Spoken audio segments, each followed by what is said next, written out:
Welcome back, everyone. Today we will analyze some real energy balances. Trinidad and Tobago is a small island in the Caribbean Sea. Let's look at its energy balance. As you can see, this is already quite an elaborate example to start with. First, we shall zoom in on the energy winning section of the balance. Trinidad is the leading Caribbean producer of oil and gas.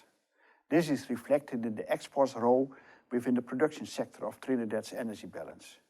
Here, there are significant numbers in the export sales for crude oil, oil products and natural gas. Two additional sectors which can be noted in this balance are in the international marine and the aviation bunkers.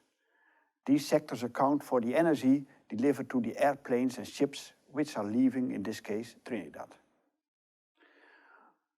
On the contrary to the inland shipping and domestic aviation, which are part of the transport sector, the international bunkers cannot be assigned to a specific country. Hence, it is not included in the domestic energy use.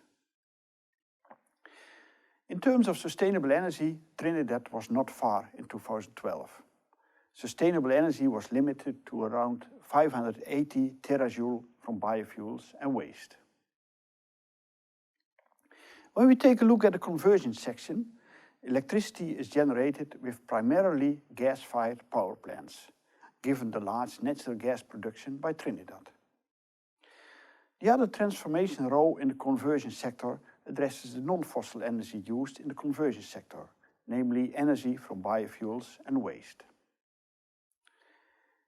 In the energy use section, we notice that the industry is a large contributor, with shares of respectively 14% and 60% in the natural gas and electricity use. The transport sector requires around 83% of the available oil products.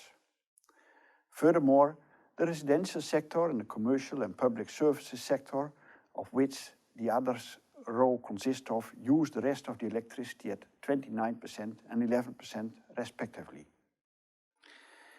In addition, the residential sector also uses natural gas, mainly for cooking purposes, some oil products for various purposes, energy from biosources. Finally, Trinidad uses a lot of energy for so-called non-energy use, about 72%, which is quite exceptional. With this non-energy use, we consider a fuel or energy use as raw material or feedstock in the various sectors. You have now seen the energy balance for a small island. Let's make the journey from the Caribbean Sea to Europe, where we will analyze the energy balance of Germany, one of the world leaders with respect to sustainable energy. As you can imagine, the energy balance for Germany is significantly larger compared to Trinidad. So what are the differences? To answer this question, we start at the production or winning section. Before the Energiewende, the famous German effort towards a transition towards renewable energy supply, Germany was known for an energy supply dominated by coal and nuclear power. This can still be noticed in Germany's 2012 energy balance. There is significant coal and nuclear primary energy production of respectively around 2 million terajoule and 1 million terajoule. The influence of the Energiewende can be noticed in the total of almost 1.4 million terajoule of energy originating from solar, wind, geothermal, hydro, and bio sources in 2012. Furthermore, it is quite striking that Germany imports almost twice its domestic primary energy production. A significant difference can also be noticed in the conversion sector. Let's take a look. Germany has a wide variety in the energy conversion section in comparison with only the refineries and power plants for Trinidad. CHP, or combined heat and power plants, produce both power and heat. In this way, a thermodynamic efficiency of more than 80% can be realized, compared to the efficiency of electricity-only gas-fired power plants, which can range from 35 to 60%. If we take a look at the power plants in Germany, we can derive the general average conversion efficiency out of the balance. By summing up all negative values in the row, we get a total primary energy input. The positive value, which is the electricity produced in the electricity column, is a secondary energy output.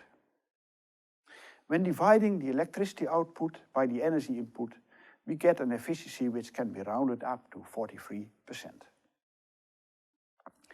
For the power generation, we can determine the energy mix. This is a share of the various energy carriers.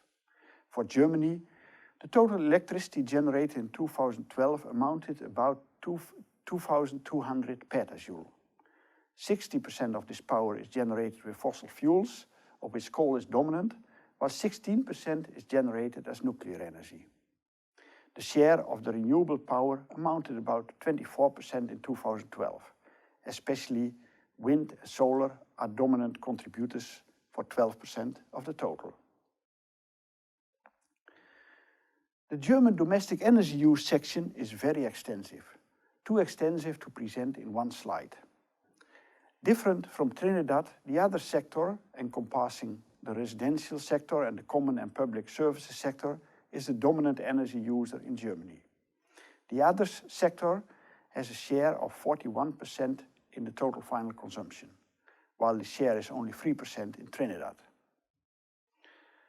The two other main sectors of industry and transport have sectoral shares of respectively 25% and 24% within the total final consumption, while the energy use for the non-energetic activities equals a difference of 10%. To conclude, we can say that just like between the geographical location of Trinidad and Germany, there is an ocean of differences between their respective energy balances. Every country has its unique energy balance based on the situation and status of that country.